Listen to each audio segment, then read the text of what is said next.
Саламатсыздарбы? Менин атым Мирланов Нурдөлөт Мирланович. Мен эне жана баланы коргоо улуттук борборунун ооруканасында массаж болуп эмгектенем, иштейм. Укалоо ыкмасын көрсөтүп, ата энелерге кичинеден болсо дагы жеткирели деп чечтик.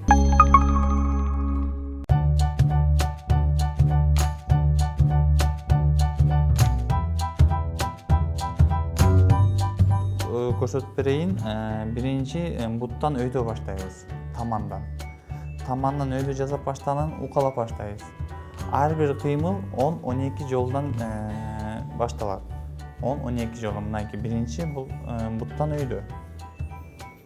Бул орусча айтканда растирание деп айтылат.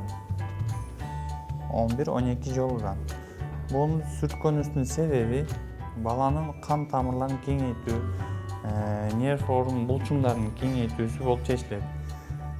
Таманына 8-образный деп коет, 8 деп коет кыргызча. 8 дегени тамандан кармайсыз дагы 8-образный. Мынакей. Бул 8-образный деп айтылат. Кыргызча 8. Анткени бул баланын нерв булчуңдары таман астында көбүрөөк болот, анткени точкалар таман астында көбүрөөк болот. Тамандан жасап баштагандан кийин центральный нервный система деп коет, башына өтө таасир этет дагы. Баланын бул булчуңдарын күчтүү ыкмасына алып келет, күчтөнтүүгө. Мынакей. 11-12 жолунан кайталайбыз бул ыкманы. Кайра мына булчуң этинен кармайсыз дагы өйдө тартабыз. Бул тартканда икроножный мышцы деп коет, мынакей булчуң этин өйдө тартабыз. Өйдө тартканда бул баланын турушуна мүмкүн берет. 11-12 жолдан кайталады. Ошол эле ыкманы кайра экинчи бутка колдонобуз. Колдонгондо мынакей растирание деп коет, укалоо. 11-12 жолдан кайталайбыз.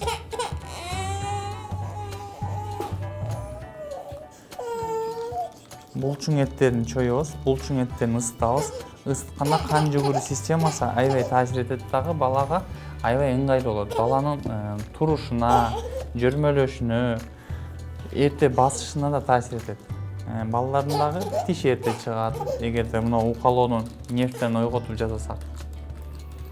Мынакей. Булчуң этинен кармайсыз дагы бияка 12 жолдон айландырабыз. Кайра сол жакка 12 жолдон айландырабыз. Кайра өйдө.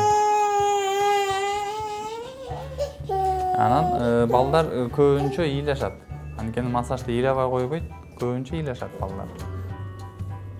Кайра эле 8-образный деп коет, 8-образный мынакей. Тамандан өйдө. Көбүнчө тамандан өйдө башталат. Бутун булчуңдарын ысытып алабыз. Таманын жасап бүткөндөн кийин, бутун ысытып алгандан кийин баланын ичине жаткызабыз. Анан могу кичинекей балдарга сөз жок, массаж жасап жатканда 2 же 3 желе керек астына койгонго. Анткени кээ бир учурда балдар сий салат, чыжып салат, жалакты булгап салышы мүмкүн. Ошон үчүн 2-3 желе запаста болуп туруш керек дайыма. Булчуң эттеринен мына орусча икроножный мышцы деп коет, икроножный мышцыдан биз мынакей өйдө жасап баштап атабыз. Бунун аркасынан жасайбыз. Анткени могу икроножный мышцы опора көп берет да балдаргачы. Турушуна, жөрмөлөшүнө, кыймыл аракетине күчтүн баары бул икроножный мышцы деп коет. Ошондон өйдө жасап баштайбыз.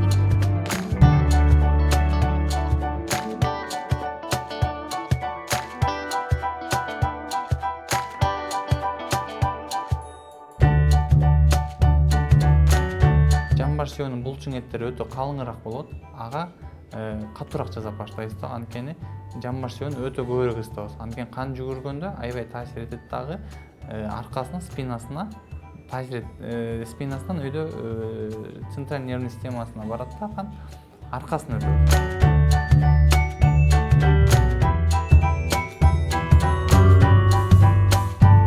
Аркасын ушалганда 2 далын кошуп ушалап туруп, ордуна келтиребиз дагы.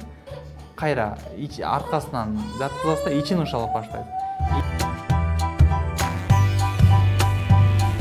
Ичин ушалаган себебибиз анткени ичинде баланын колики же вздутие болбош үчүн да, ичи газ отводка деп коет, мына газ толбош үчүн балдардын ичин көбүрөөк жасайбыз дагы.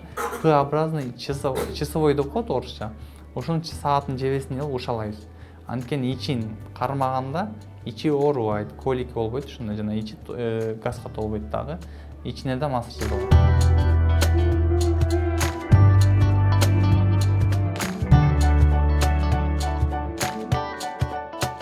Анан кийин колуна өтөбүз.